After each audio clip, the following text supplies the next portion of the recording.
जी, सबको जय मसीह की। प्रभु का धन्यवाद, प्रभु ने मौका दिया है फिर से आप लोग के बीच में वचन के लिए। आज हम प्रभु के वचन में से सीखेंगे परमेश्वर मनुष्यों को मन फिराव की आज्ञा देता है। क्या देता है? मन फिराव की आज्ञा। इसके लिए निकाल लीजिए वचन मेरे साथ आप। 13 को कहा दिया है, 17 का 30।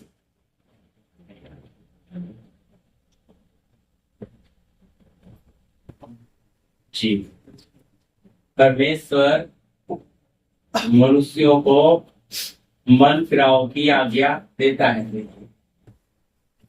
तो मन फिराव के बारे में थोड़ा हम समझेंगे कि किस तरह से प्रभु अपनी ओर मनुष्य को खींच लेता है, लेकर आता है उसके जीवन में, कैसे अपने हाथ को डालता है। अच्छी तरह समझना। कई बार हमें प्रभु का हाथ समझ में नहीं आता है। हमें लगता है हमारे साथ ऐसा क्यों हो रहा है, शैतान हमारे पीछे है। समझ सकते ये वचन आपको समझने से आपका प्रेरितों का अध्याय 17 का 30।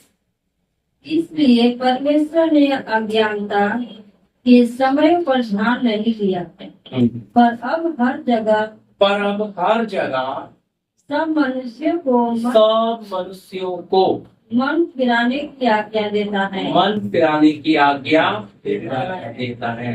किसकी? सब मनुष्यों को, सबको मौका है। क्या कर सकता है?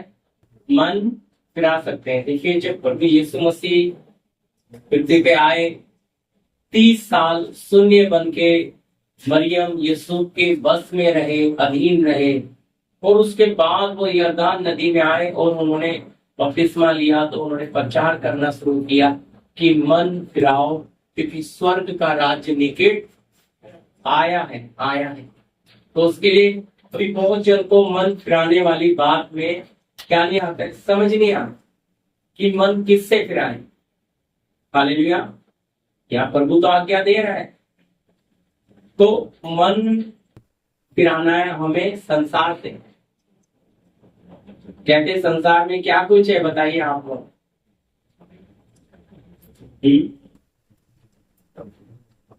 सोच के बताइए।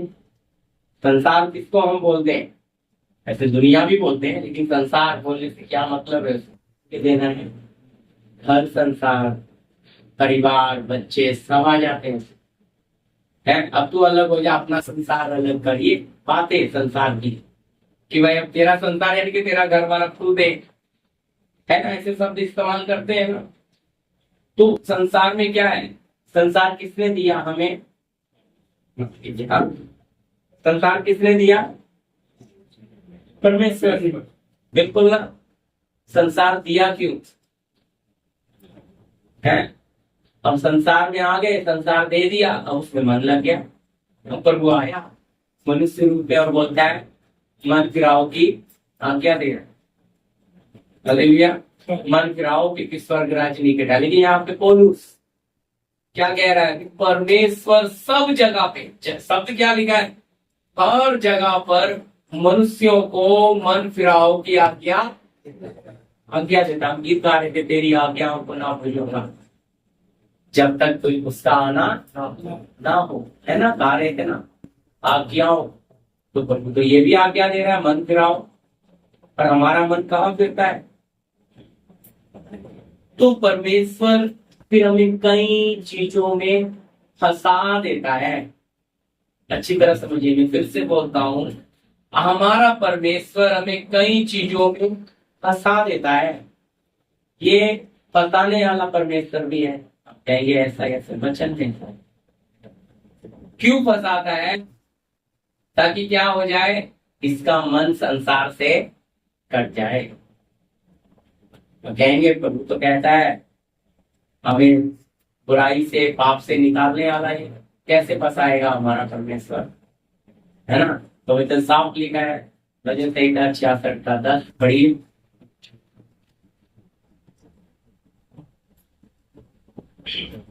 आपका मन संसार से काटने के लिए प्रभु अलग अलग परिस्थितियों में आपको क्या करता है, फंसा देता है। चाहे वो परिवार हो, चाहे वो काम हो, चाहे वो बिजनेस हो, रिश्तेदारियां हो, या फिर और भी बहुत प्रकार की बातों में हमें फंसा देता है। कब तक फंसे रहते हैं, सुनिए जी। भजन संहिता 66 का 10। अच्छा 64। क्योंकि हे परमेश्वर, तूने हमको जांचा और तूने हमें चांदी के समान लाया था। तूने हमको जाल में फंसाया और हमारी कटील पर भारी बोझ बांधा था। जी 10 और 11 क्या लिखा है? क्योंकि हे परमेश्वर, तूने हमें, देखो भाई, जांचने के लिए कहीं फंसाना तो पड़ेगा ना। अच्छी तरह समझिए, प्यार करता है हमारा, पर ऐसे नहीं फंसा रहा। वो देख रहा है कि ये चीज टिकाऊ है या नहीं है? तो इसलिए हमें अलग अलग परिस्थितियों में क्या कर देता है। अब क्यों? इसका मन कहाँ है, इसका मन कहाँ लगा है। अब जब इंसान फंस जाता है ना, तो उसका मन टूटता है, यार कब निकलूं, कब निकलूं। समझिए, आप गांव से गाड़ी में बैठ गए, गाड़ी में बैठ गए, बैठने के बाद पता लगा गाड़ी 10 घंटे लेट। तो आप घड़ी देखोगे और सोचोगे यार कब समय, सच है कि नहीं। अब गाड़ी में बैठ के उसने भी गाड़ी मैं खड़ी हो गया, 1.5 घंटा हिली। हम देख रहे हैं प्रभु ये क्या है, धक्का मार के भी नहीं चलेगी। तो याद रखिए क्या हो जाता है, फंस गए। अब ऐसी हालत है, ना तो उतर सकते हैं ना चढ़, बैठे रहेंगे, फंसे हुए है ना भाई। क्योंकि ली है टिकट तो और कोई रास्ता भी नहीं है कि चलो हम बैंक में, फिर भी हमने थोड़ी ताकत मारी, हिम्मत लास्ट में है। कहाँ पे दिया वो दीनदयाल उपाध्याय है ना, प्रयागराज में। तो भी हमारे 6-6.5 घंटे का, अगर 7 बजे हम वहां करते आते समय मैंने देखा बराबर 2 घंटे में आ गए हम, है ना। हम परफेक्ट 9 बजे अपने घर आ जाते, लेकिन कहते ना इतने दिमाग में हो गया, फंस गए थे ना, सोचा यार और नहीं फंसेंगे, अभी निकलो। देखो फंसने की बात में ना, हर इंसान जल्दी रास्ता ढूंढता है, यही गड़बड़। जब आप फंसे हैं, आप उलझे हैं, तो सब उलझन में से निकलना है तो सबसे पहले आपका माइंड शांत होना है। क्योंकि अगर आप जल्दबाजी करोगे तो और उलझते और फंसते जाओगे। तो इसी तरह जैसे समझने के लिए, अभी तालाब का पानी हिल गया पूरा, तो वो गंदा हो गया। जैसे भैंस चली जाती है, गाय चली जाती है, तो पूरा, तो उसमें नहाने आए तो क्या करना पड़ेगा, हम नहाने वालों को इंतजार करना पड़ेगा, मिट्टी सारी नीचे बैठ जाएगी, पानी फिर साफ। ऐसा ही है ना। तो इसी तरह कुछ संयम रखना पड़ता है। तो जब हम फंसे हैं तो अपने समय पे प्रभु क्या करेगा, रास्ता भी बनाएगा। लेकिन हमें कहा उसमें से फंसे रहने में से जल्दी करते, जल्दी के चक्कर में और लेट, हमारे 6.5 घंटे गए और खर्चा हुआ वो अलग से। चलो, लेकिन एक अनुभव मिला। क्या होता है, फंसने से निकलना चाहता है। आज कंडीशन इंसानों की यही है कि बस जिस हालत में से फंसे हैं ना, जल्दी निकले, और जल्दी के चक्कर में आप डबल नुकसान करते हो। जल्दबाजी का काम शैतान का है। इसलिए प्रभु ने पवित्र आत्मा में जो फल दिए हैं, उसमें एक फल है संयम का फल, कि हम प्रभु के लोगों में काफी संयम होना चाहिए, संयमी धीरजवंत होना चाहिए। लेकिन हम भी वापिस आ जाते हैं प्राण में और अपना ताकत लगाते हैं कि नहीं यार जल्दी हो जाए, है? अभी आपने कितनी भी भूख लग रही है, आपकी मम्मी ने, माँ ने, बाप ने, बहन ने खाना चढ़ाया, तो खाना तो अपने टाइम पे बनेगा ना। आपके पेट में चाहे चूहे कूद रहे, कुछ भी कूद रहे, कहेगी बस रुको, बस होने वाला है।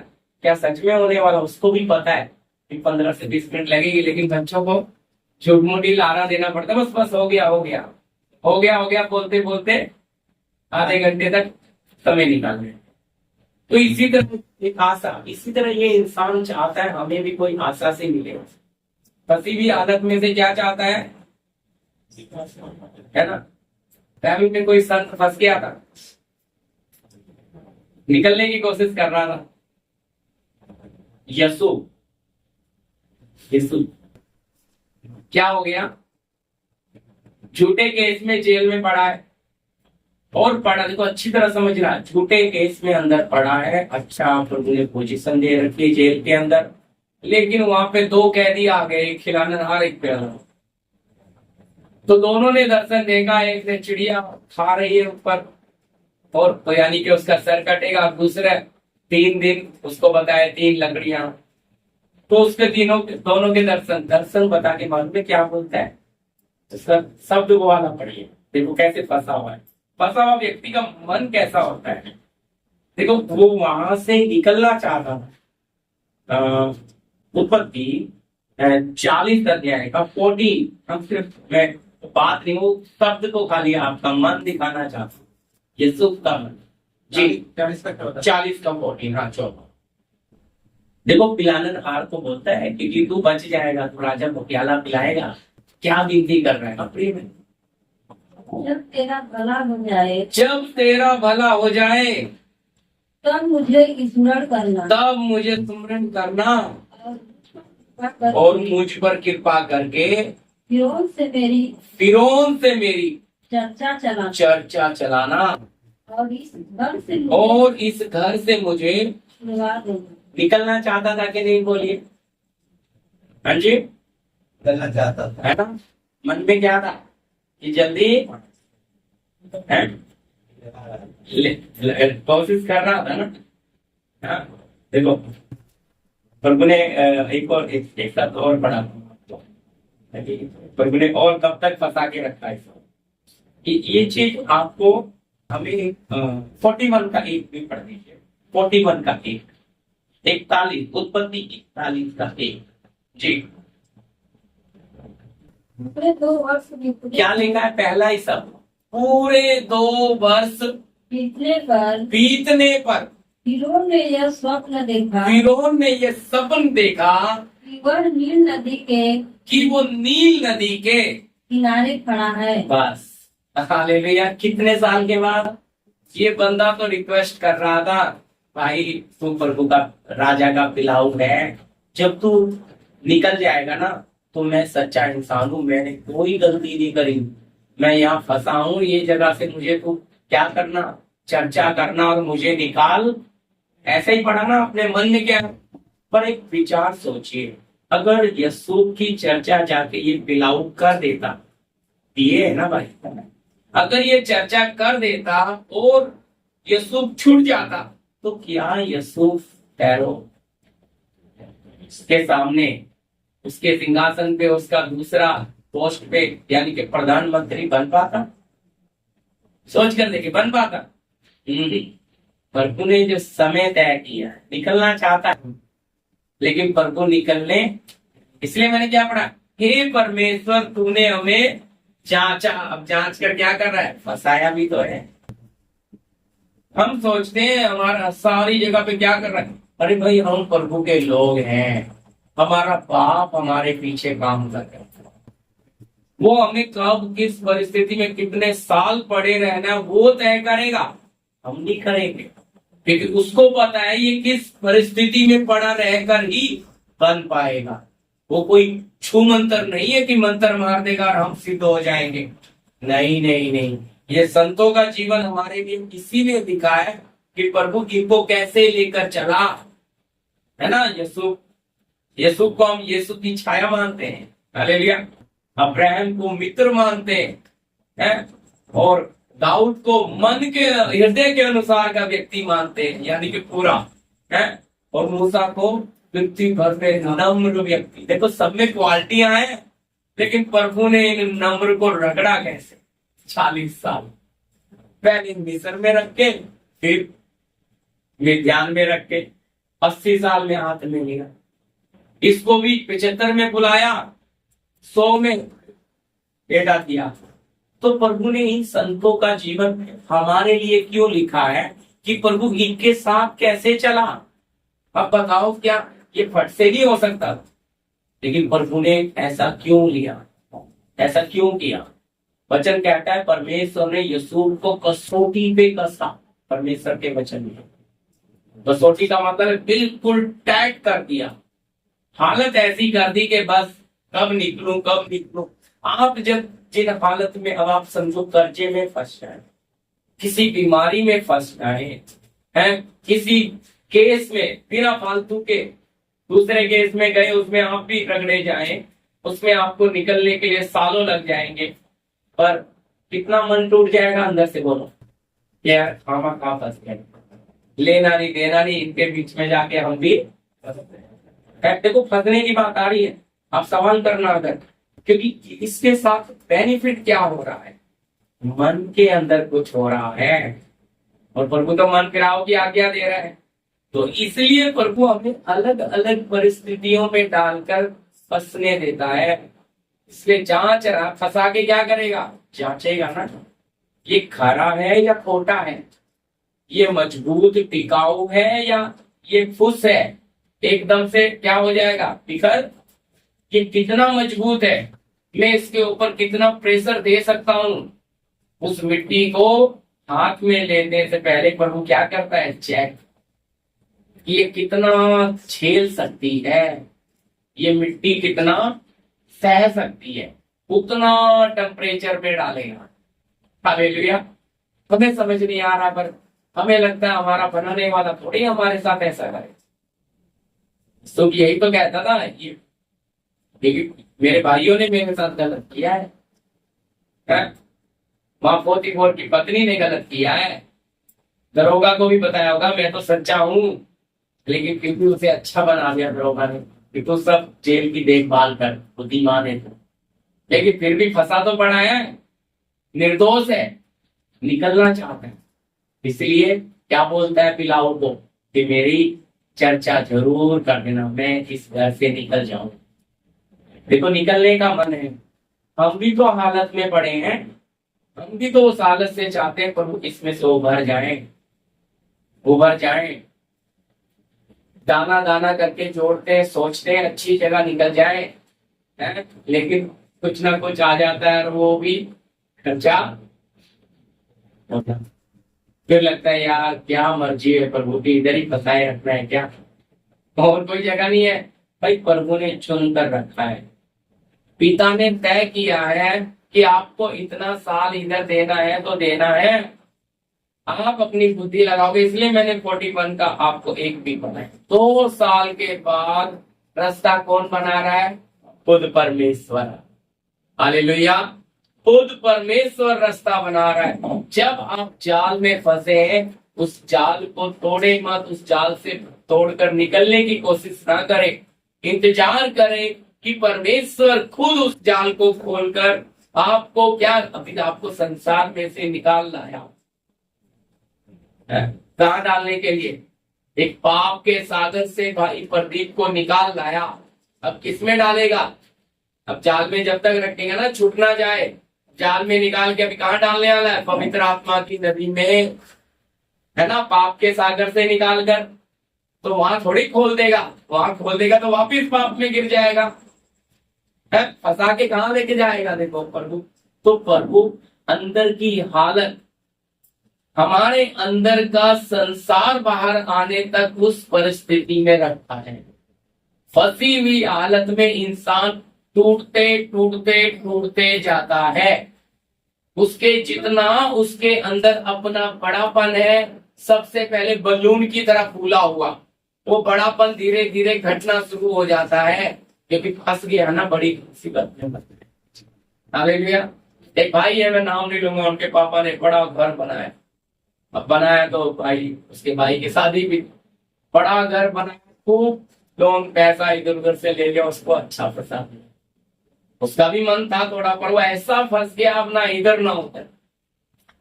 आते ही प्रार्थना में भाई है, तो कहने का मतलब है वो ऐसा फंस गया है, अब पता नहीं कितने साल फंसा रहेगा। घर देखने से ऐसा वो, लेकिन उसकी हालत क्या है उसे ही पता है, पता क्या है, अब उसके ऊपर सारा बोझ, अब यहाँ तय होगा कि वो प्रभु में जाना है या प्रभु को छोड़ना है। फंसी हुई हालत में पता लगता है ये संसार में रहना चाहता है या संसार से निकलना चाहता है? जब आप फंसे रहेंगे और आप उस जाल को तोड़कर निकलोगे, इसका मतलब है आप संसार में आनंद लेना चाहते। प्रभु तो चुपचाप तना फंसा के रखते हैं। ये सब उनका संत दास भी क्या कर रहा है? कोशिश कर रहा है निकल जाओ है। और हमें भी लगता है भाई पक्का शैतान ने फंसा दिया, हमें तो प्रभु का काम भी नहीं कर पा रहे। और ये क्या है? परिवार रिश्तेदार, बीमारियां है, तंगी, मुसीबतें है, सब तरफ से क्या हो रहा है? काम भी ठंडा है। इतना कमाते नहीं जितना खर्चा जाता है। कमाते हैं लेकिन रुकता ही नहीं है। हालेलुया। योजना किसकी है? भाई जो 2 मछली 5 रोटी में से 12 ठोकरे बचाने की शक्ति रखता है, वो सब कर सकता है, बचने नहीं दे रहा। हालेलुया। बचने इसलिए नहीं दे रहा है ताकि क्या है? इस हालत में क्या कर सीख ले। फिर याद आता है कि हम कैसे चल रहे थे, फिर अपनी गलतियां याद आती है। फंसे हुए इंसान को याद आता है यार के पहले कैसे मुक्ता करी है, पहले किस में बर्बादी की है। धीरे धीरे धीरे फिर उसे अपनी गलतियों का एहसास होते होते वो क्या हो जाता है? फूले हुए मन से तो क्या हो जाता है? नम्र हो जाता है।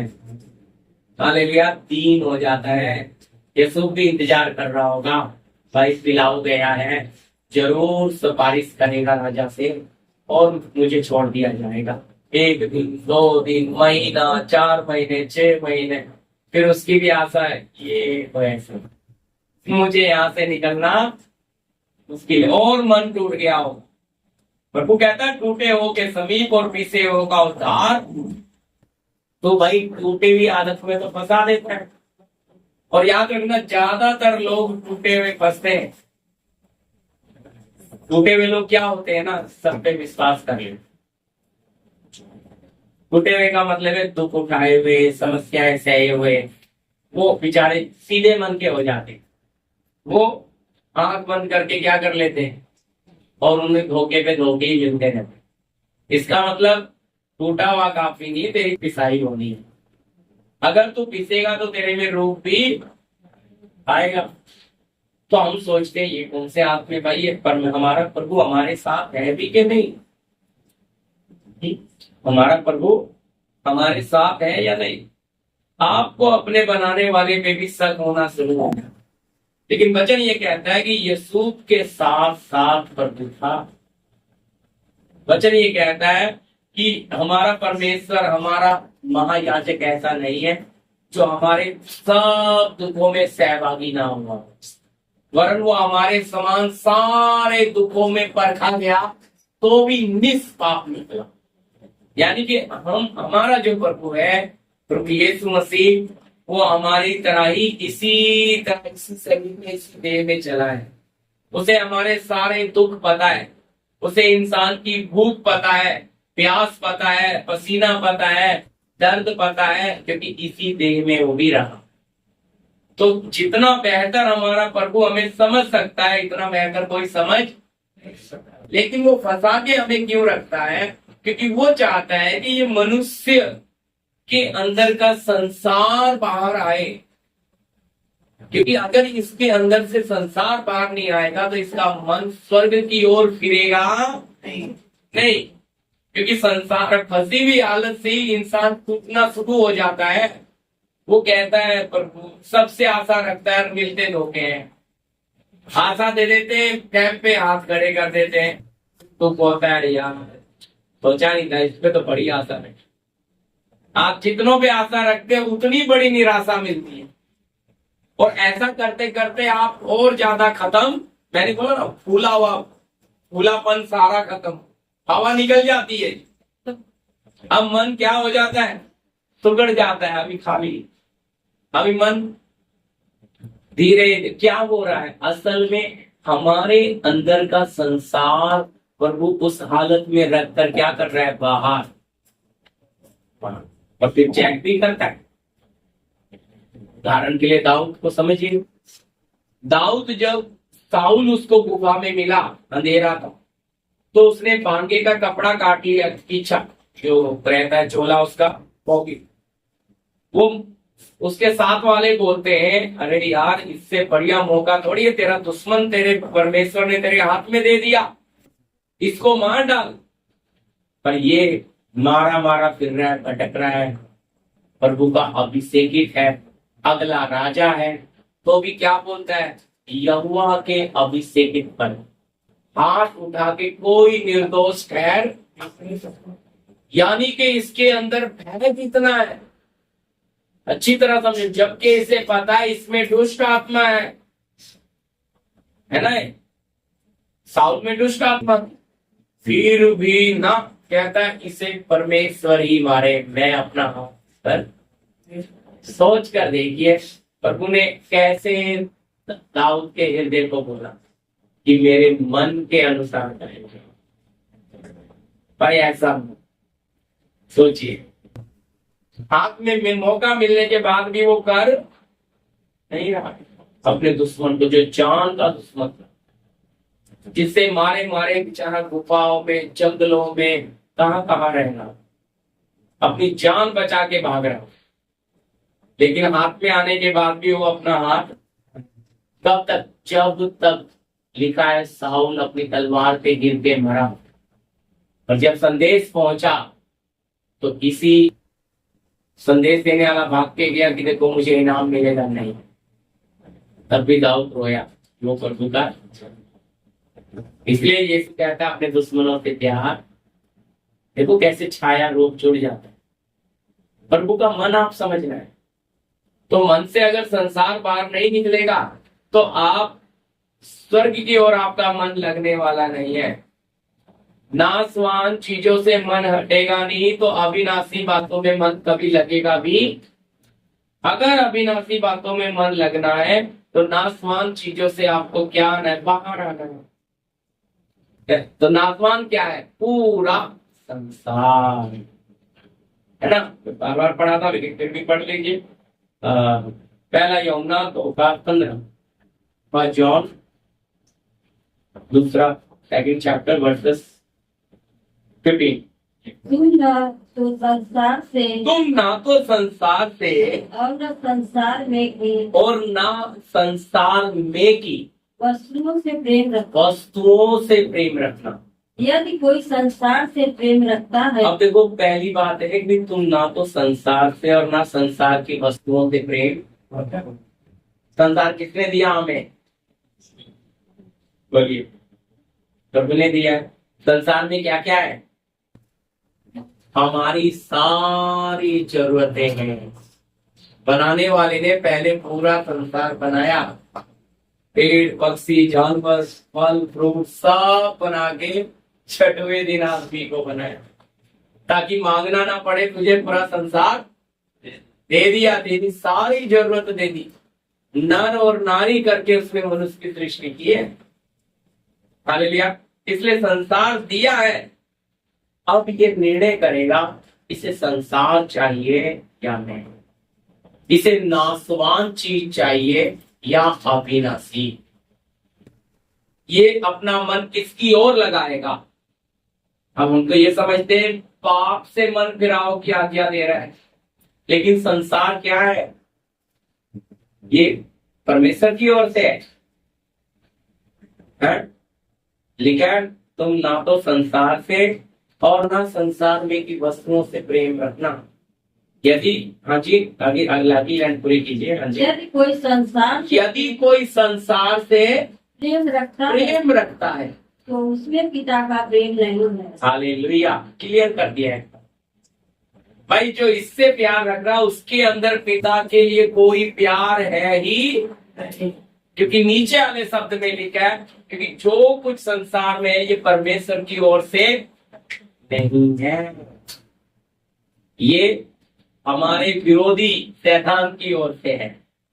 ये सब लुभाने वाली चीजें, ये सब नाशवान चीजें, ये उसकी ओर से है। पर हमारा मन तो इसमें लगा रहता है। तो कहते मन तो फिराना है। हालेलुया। कहते जी पाप से मन फिरा लो, गाली मत दो, झगड़ा मत करो, लालच मत करो, लेकिन संसार से प्रेम मिल के रहो, संसार से प्यार करो। यीशु ने स्पष्ट कहा, एक मनुष्य दो स्वामी की सेवा। तुम धन और परमेश्वर की सेवा, धन भी क्या है? संसार ही है, कर सकते हैं, पर संसार तो चाहिए। संसार के बगैर चलेंगे कैसे? अगर संसार की चीजों से प्यार नहीं करेंगे, फिर हम आईने के सामने फूलेंगे कैसे? अरे भाई 3000 वाला साड़ी पहना है, कैसे लग रहे हैं? 2500 वाला ड्रेस पहना है, कैसा लग रहा है आईने में? अच्छा बढ़िया सैंडल जूता पहना है, अपने आप को सजाया है, तो आकर्षित हो रहा है, तो अपने आप को फूलेंगे कैसे? संसार की चीजें तो इंसान को फुला रही है? पैदल चलने वाला कार में चलने लग जाए, उसके कॉलर टैग, हाँ मैं छोटा आदमी तो नहीं हूँ। झोपड़े में रहने वाला बंगले में चला जाए, वो फूल जाते हैं। संसार क्या करता है? फुला देता है, समझे? फिर उसके अंदर क्या नहीं रहती? दया नाम की चीज नहीं रहती। अभी घमंडी हो गए। कुछ लोग बोलते ना, देखा पहले नौकरी नहीं था ना, तो नमस्ते करके मिल के जाता था, तो जब से सरकारी नौकरी लग गई घमंडी हो गया, अभी बात भी नहीं करता। ऐसी हालत है भाई, मिल गई ना नौकरी, अभी घमंड होगा।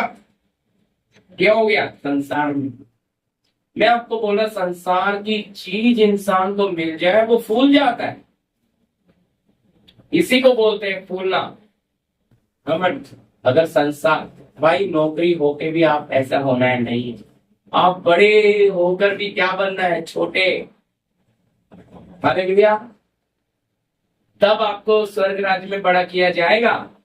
लेकिन छोटा बनना है तो क्या निकालना पड़ेगा? क्या बदलना पड़ेगा? आपका मन फिराना पड़ेगा।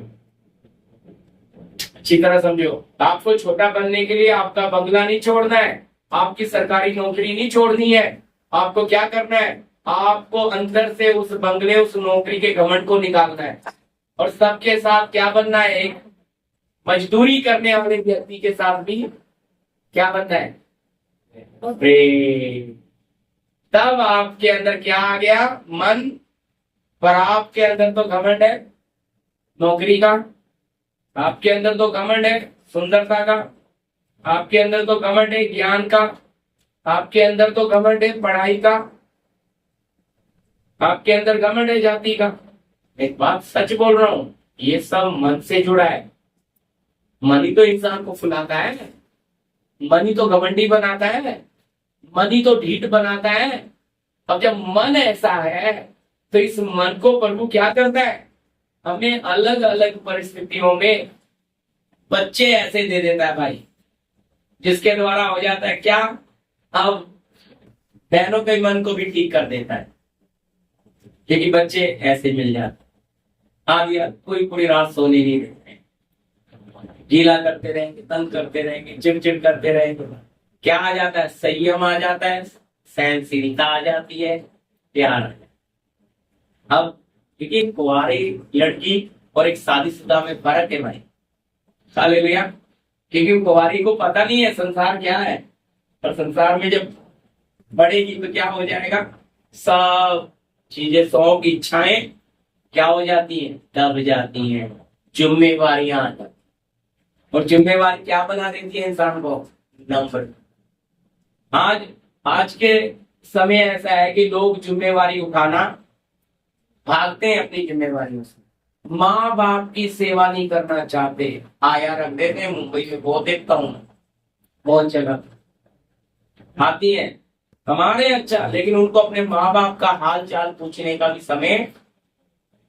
भाई माँ बाप ने पढ़ाया लिखाया तुम्हें इतना बड़ा, अब क्या है? 12 घंटे दिन में नर्स आती है, 12 घंटे रात प्राइवेट नर्स। माँ बाप से कोई बात करने का समय। ऐसी हालत है लोगों। तो क्या है अभी?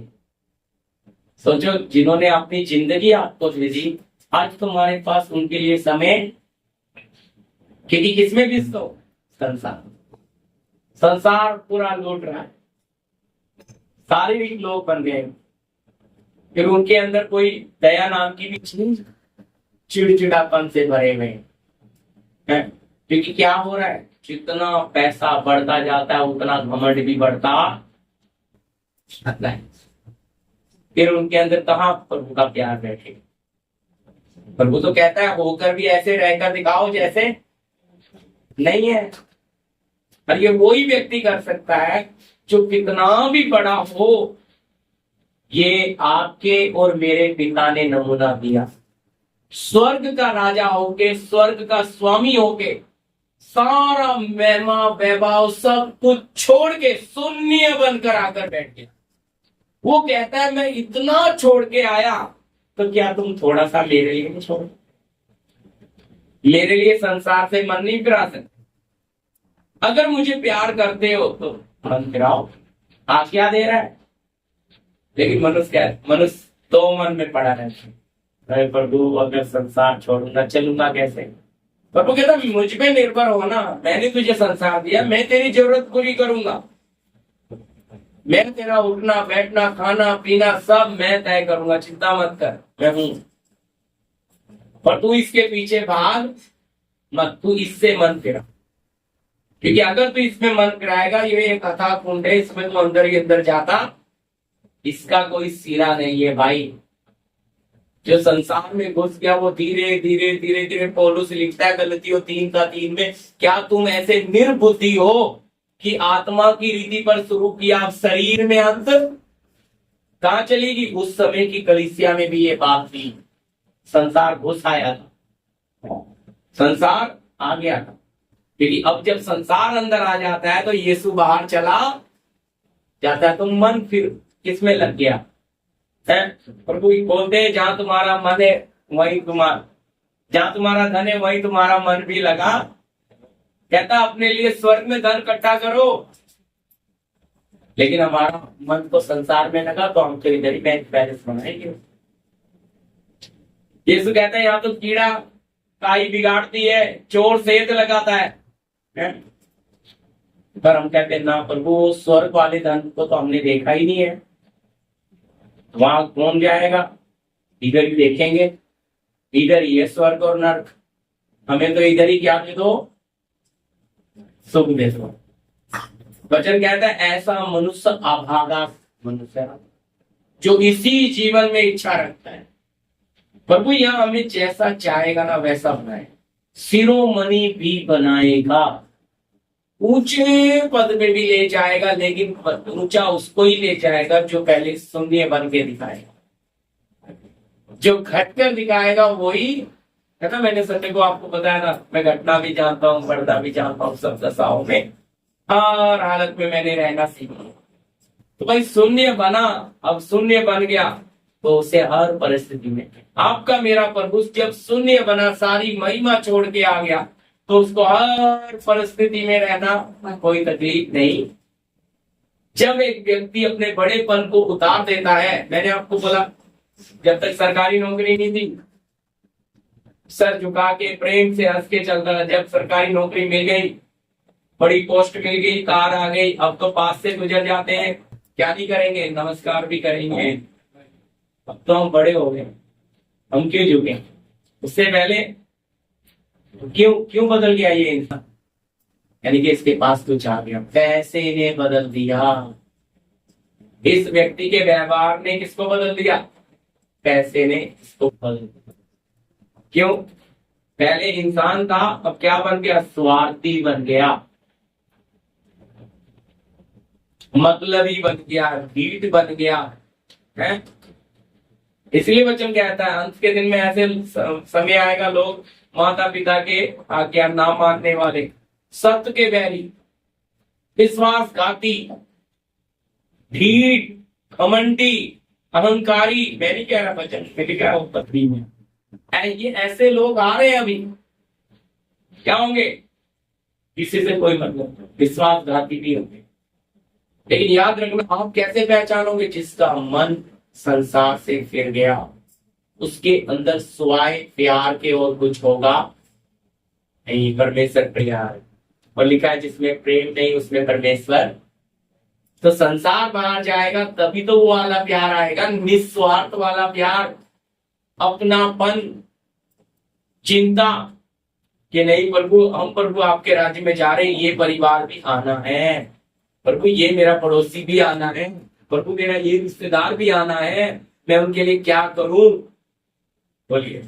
इसलिए ना फिर नमक बनेगा, उनके लिए स्वाद बनेगा, नमक बनेगा, यानी कि अपने मनुष्य स्वभाव को मारेगा इसलिए कि उनके लिए स्वाद बनना है, और जिसे स्वाद नहीं बनना वो मरेगा। इसलिए वचन कहता है दूसरे के हित की चिंता करो, तब वो नमक तभी बनेगा, स्वाद तब, क्योंकि उसे पता लग गया अगर मैं नहीं मरूंगा, अगर नमक सब्जी में घुलेगा नहीं तो स्वाद, बोलिए, खाएंगे बेस्वाद खाना। आपको सब्जी बढ़िया बना के दे दी एकदम मस्त, उसमें वो डली वाला नमक डाल दिया, खाओ, आप बोलोगे नहीं भाई, इसको जब तक घुलेगा नहीं इसमें स्वाद नहीं आएगा।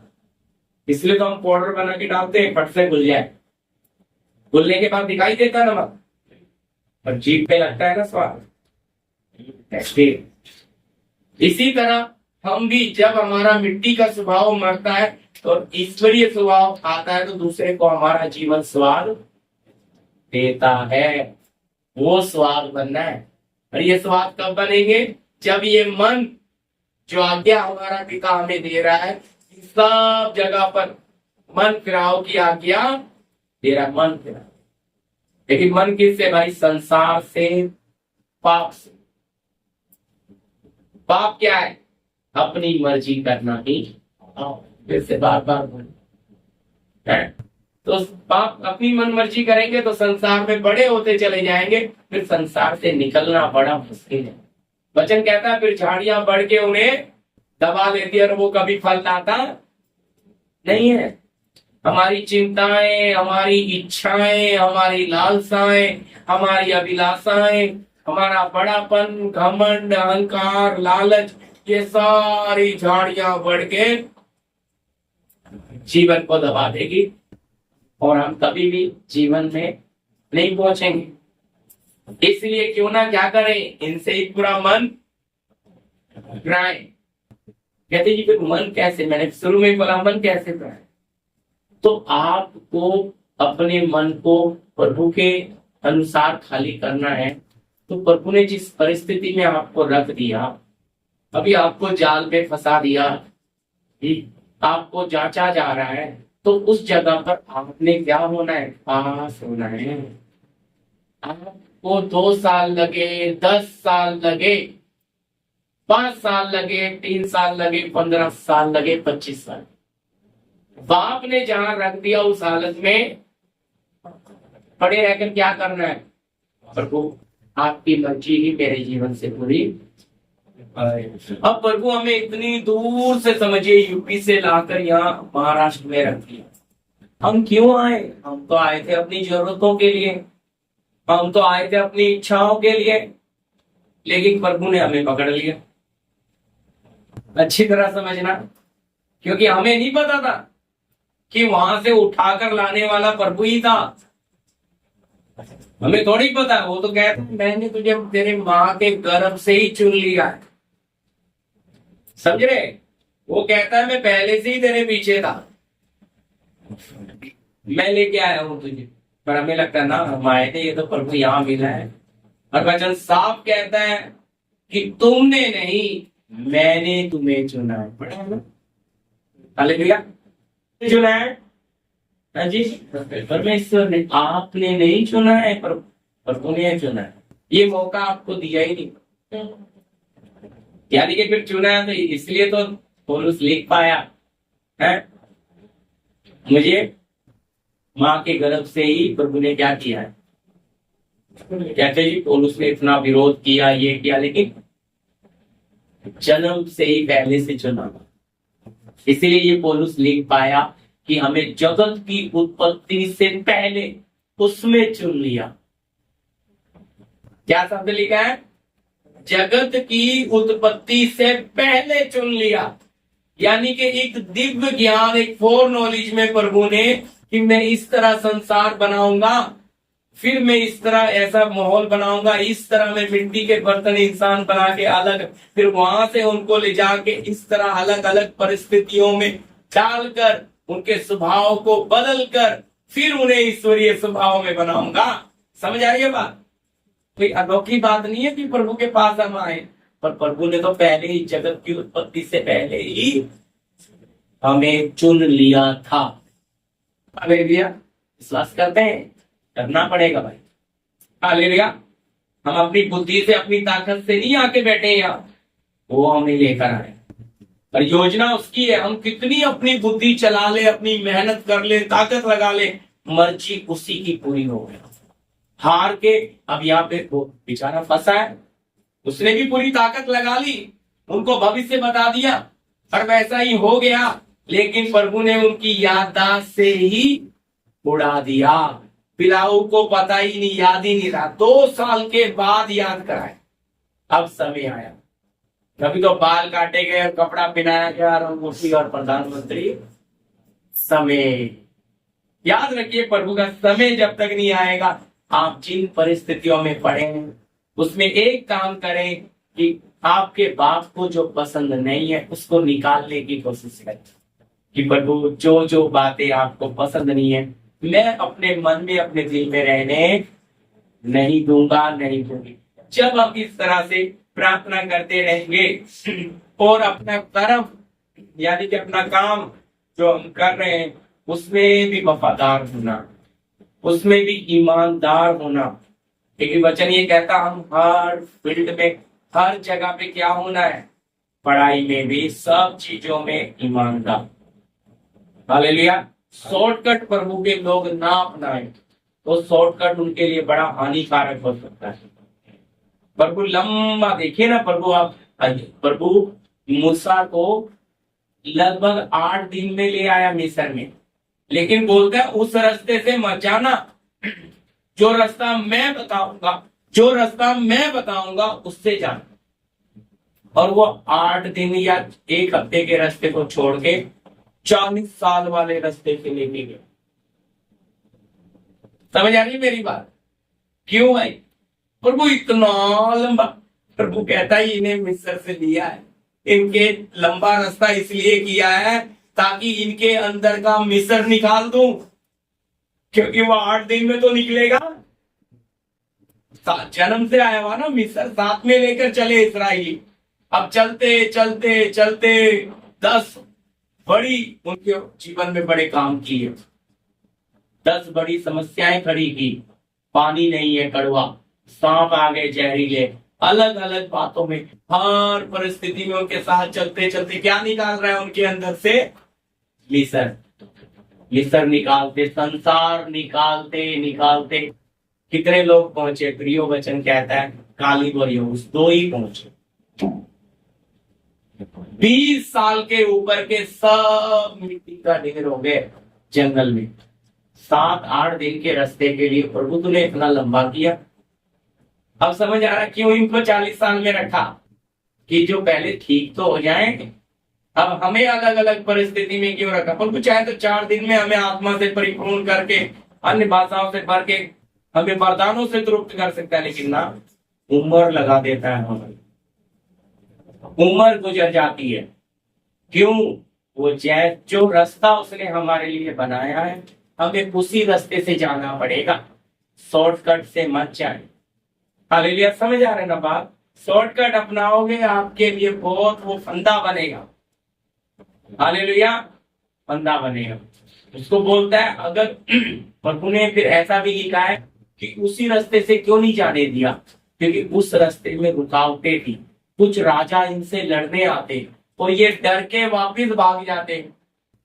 ध्यान से सुनिएगा, मैं खत्म कर रहा हूं। ये डर के वापिस भाग जाते, फिर मिस्र चले जाते। बाप ने ऐसा रास्ता तैयार किया, इनको लाल समुद्र से लेके आया, पीछे भागने का रास्ता ही आसान दिया। समझ आ रही मेरी बात? मैं आपको पढ़ा रहा हूं, परमेश्वर ने बताया शब्द समझो। अब पीछे भागने का कोई रास्ता नहीं। हाँ तो गए प्रभु में, बपतिस्मा भी ले लिया, लेकिन अब चलने की ताकत नहीं। पर हालत यह है कि पीछे भी नहीं जा सकते, पीछे भी रास्ता बचा ही नहीं है। भागो पीछे, कहाँ भागोगे? इसलिए किसके पीछे जाना? चलो इसके पीछे, और कोई रास्ता ही नहीं। रास्ता ही नहीं छोड़ा परमेश्वर ने। ऐसा अद्भुत युक्ति करने वाला पराक्रमी ईश्वर है। हालेलुया। आप इसके हाथ से भाग नहीं सकते कि आपको बनाकर ही छोड़ेगा। तो इसलिए हम अपने मन को तैयार करें, अपना मन अपने प्रभु की ओर लगाएं, प्रार्थना में हम लवलीन बने, प्रार्थना में हमेशा समय हम काम पे आने जाने में, रास्ते में, बसों में हमारे अंदर स्तुति चले, गीत गाते रहे, आत्मिक गीत। ऐसा वचन में लिखा है, आत्मा में आप क्या करो, आत्मिक गीत और कीर्तन करते रहो, हमेशा उस धुन में रहे, ताकि हमारे ऊपर संसार का कोई प्रभाव गिरे ही नहीं। तो बस में बैठे विचार कुछ और, कपड़े किसी के कुछ दिखेंगे, किसी का कुछ उधर जा रहा है, पर अंदर स्तुति चलती रहेगी तो कोई फर्क गिरेगा संसार का? फर्क समझिएगा। पढ़ाई करने जा रहे, पूरा मन पढ़ाई में लगेगा, क्योंकि दूसरी अंदर क्या चल रहा है, अंदर प्रभु राजाओं का राजा विराजमान है। पढ़ाई में भी अच्छा मन लगेगा, अच्छे मार्क्स से पास होते हैं। हालेलुया। क्यों?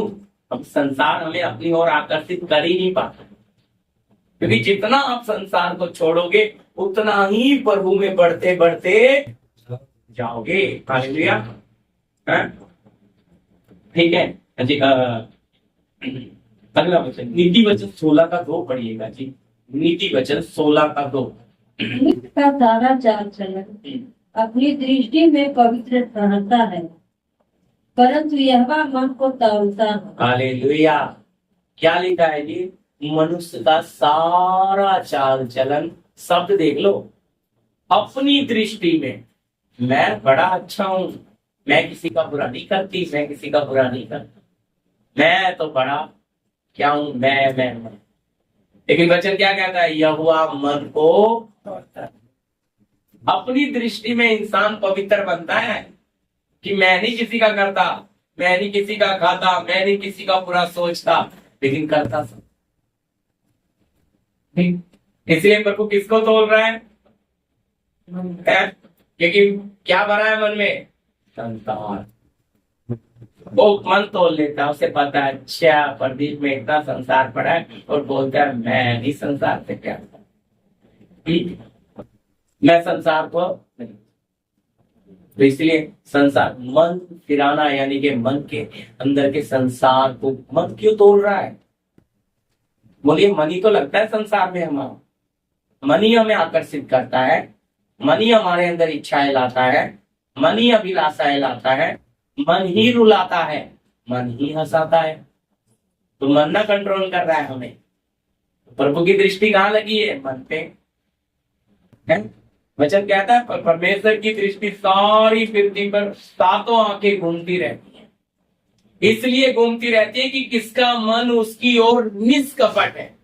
मतलब कौन ऐसा मन है जिसके अंदर स्वार्थ नहीं? अगर संसार अंदर है तो स्वार्थ पड़ा है, अगर संसार अंदर नहीं है तो स्वार्थ नहीं है।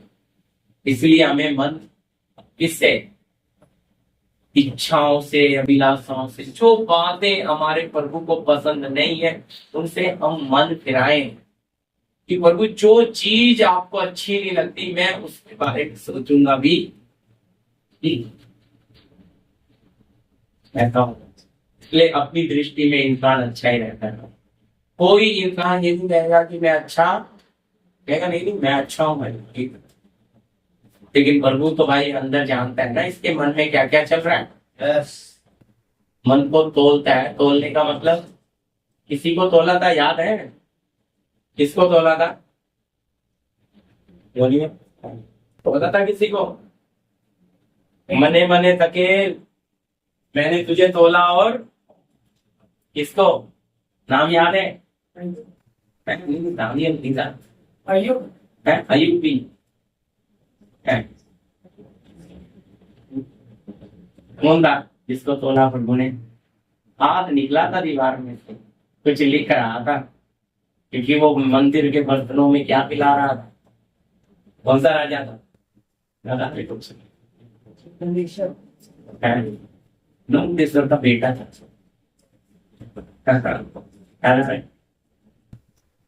बेल से राजा बेल से मने मने तकेल मैंने तुझे तोला और हल्का और राज्य तेरे हाथ से गया। प्रभु मन तोलता कितना बड़ा पाप।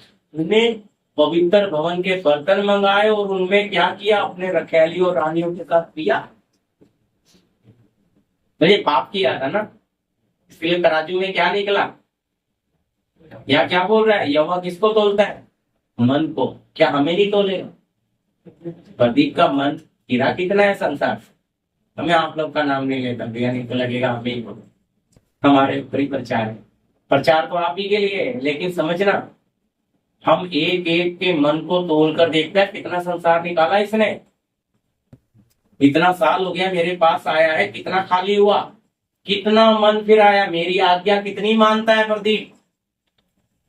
हम आज्ञा तो सुनते हैं लेकिन मानते हैं कि नहीं, ये कैसे पता लगता है। हमारा मन प्रकट करेगा कि हम अपने प्रभु की आज्ञा मानते हैं या नहीं। हालेलुया, मानते हैं या नहीं। तो इसलिए यहाँ पे लिखा है कि मनुष्य का सारा चाल चलन, यानी कि इंसान का उठना बैठना खाना पीना सब अपनी दृष्टि में बढ़िया है। कहता है इससे बढ़िया हो, लेकिन प्रभु मन तोल रहा है भाई। उसकी दृष्टि आपके मन पे लगी है। अब समझ आया मन फंसाया क्यों। पूरा कीजिए वो वचन को खत्म करेंगे। 66 भजन सही ना, हम 66 का 10 11 पढ़े थे। 11 वापस पढ़ते हुए 11 से जाइए आगे।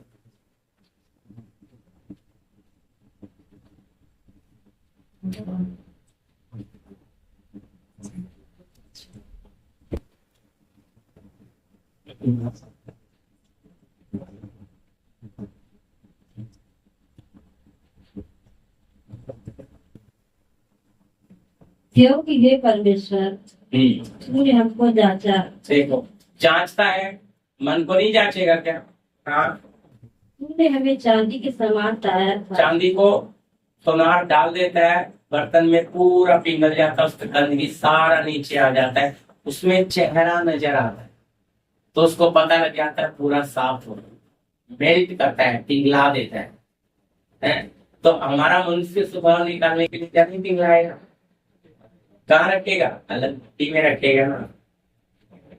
मट्टी पे ही बैठना पड़ेगा ना। फिर जिस परिस्थिति में रख दिया वो परिस्थिति तो हमें बनाएगी, है ना। वो हालात ही हमें बनाएंगे, वो तकलीफ हमें बनाएगी, वो दर्द हमें बनाएगा, है। लेकिन हम तो उस दर्द से, वचन साफ कहता है ना केवल उस पर विश्वास करो पर उसके लिए दुख भी उठाओ। पड़ोसन ने थोड़ा ऊंची आवाज से बोल दिया, गाली देंगे, अंदर इतना दुख लग गया ना, उसकी आगे पीछे की सब कहानी बता दिया। ये हालत है प्रभु के लोगों।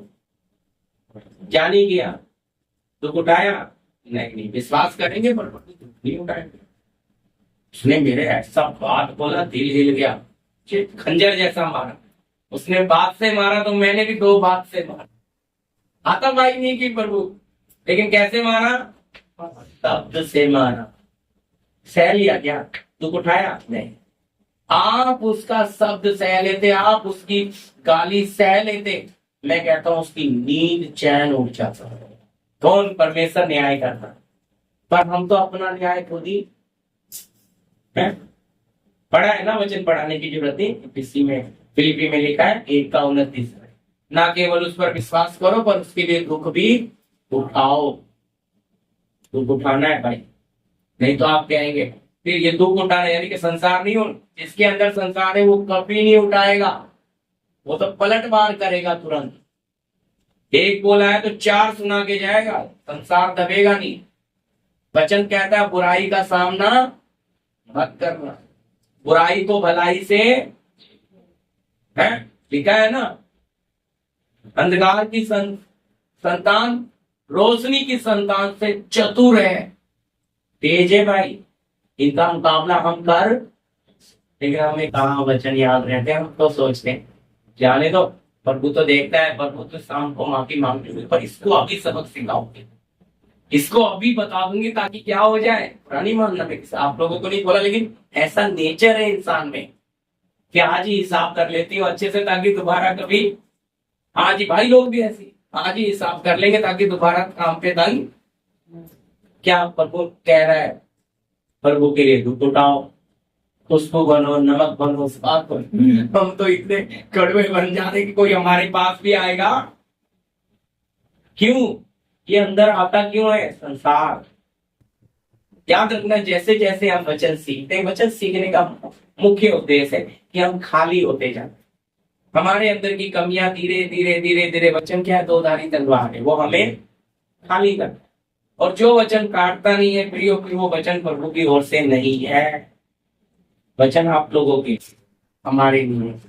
तो वचन हमें क्या करेगा, थोड़ा काटेगा, हमारे स्वभाव पे बराबर चलेगा, वो मिट्टी के स्वभाव को छाटेगा, वो हमारी कमियां आईने की तरह दिखाएगा। ठीक है, अभी यही रोकते हैं, प्रभु की मर्जी है तो फिर अगली बार आगे लेंगे। भाई सतविंदर हमारे बीच में नाचता है। धन्यवाद धन्यवाद करते हैं महान पिता परमेश्वर, जो आज का दिन परमेश्वर हमें ये सौभाग्य दिन मिला, हम प्रार्थना आराधना करने के लिए हम आपका धन्यवाद करते हैं परमेश्वर। जो आज हमने वचन सीखा परमेश्वर, हालेलुया। यस, हमें मन फिराव की आज्ञा का परमेश्वर, हालेलुया। परमेश्वर इस वचन के द्वारा हम चले परमेश्वर, यस पिता, हम तो किसी योग्य भी नहीं थे परमेश्वर, जी मेरे एक कीड़े के समान थे परमेश्वर, यस पिता, हर जगह गंदगी में जाते थे जी परमेश्वर, मेरे प्रभु, हमें समझ नहीं थी परमेश्वर। यस पिता, जो आज ये वचन दिए हैं जी परमेश्वर, मेरे, हमारे दास ने परमेश्वर, हालेलुया, कृपा, हमारे अंदर परमेश्वर जी मेरे, अच्छी तरह सीखने का परमेश्वर, यस प्रभु, चलने का परमेश्वर, आशीष देना परमेश्वर, यस हमें फिर सो कचड़े में नहीं जाने देना, यस मेरे प्रभु, हम आगे ही बढ़ते रहे परमेश्वर। यस मेरे पिता, धन्यवाद करते हैं प्रभु, आप हमारे साथ साथ हो परमेश्वर, यस पिता, कितना भी गिर जाए प्रभु तब भी आप हमारे साथ रहते हो Yes, परमेश्वर, मेरे हमें गिरने मत देना प्रभु जी जी, मेरे प्रभु, हमें हर एक गंदगियों से बचा के परमेश्वर, Yes. सुरक्षित रखना परमेश्वर, हमारे यस हम पीछे मुड़ के ना देखे परमेश्वर, यस संसार पे ध्यान ना दे परमेश्वर, आपकी स्तुति आराधना में काम धंधे से लेके हर एक चीज में परमेश्वर, Yes. सफाई से रहे परमेश्वर, जी मेरे प्रभु, और सबको अच्छी बातें सिखाए परमेश्वर। Yes. हम धन्यवाद करते हैं परमेश्वर, सहायता, इस वचन के द्वारा हम हमेशा चलते रहे परमेश्वर। जी मेरे धन्यवाद करते हैं जो हमारे दास आए हैं परमेश्वर, तो आशीष संग्रह से और वचनों में आगे बढ़ाना परमेश्वर, Yes. कि हम और भी इनसे सीख सके परमेश्वर, जी मेरे, और मनोज भाई को भी आशीष देना जी परमेश्वर, मेरे, और जो साथ साथ यहाँ पे सब भाई बहन बैठे हैं परमेश्वर, Yes. किसी ने गिला सिखवा है प्रभु जी, सब Yes. गिला सिखवा दूर करके परमेश्वर, Yes. एक होके सब चले परमेश्वर, Yes. इस वचन के अनुसार चले परमेश्वर, Yes. एक मन से चले परमेश्वर। Yes. हम धन्यवाद करते हैं परमेश्वर, जी। क्योंकि हम यहाँ पे हमारा घर अलग है परमेश्वर, जी, मेरे। मगर वहाँ पे हमारा घर एक है जी, परमेश्वर, मेरे। एक ही बात रहेगा परमेश्वर। यस हम लोग जैसे यहाँ पे मिले वैसे वहाँ भी मिले Yes, परमेश्वर, प्रभु। हम धन्यवाद करते हैं परमेश्वर, जो आराधना हुआ, गीत हुआ परमेश्वर, सब आपके हाथों में देते, आपके चरणों में देते, आपने अच्छी रीति से चलाया, धन्यवाद। तो ये सुमति के नाम में मांगते हैं, आमीन। आमीन। अब पिता का प्रेम, पुत्र का अनुग्रह, पवित्र आत्मा की सहभागिता, संगति हमारे साथ, तमाम संत लोगों के साथ प्रभु यीशु के दूसरे आगमन तक होता रहे। आमीन। सबको जय मसीह।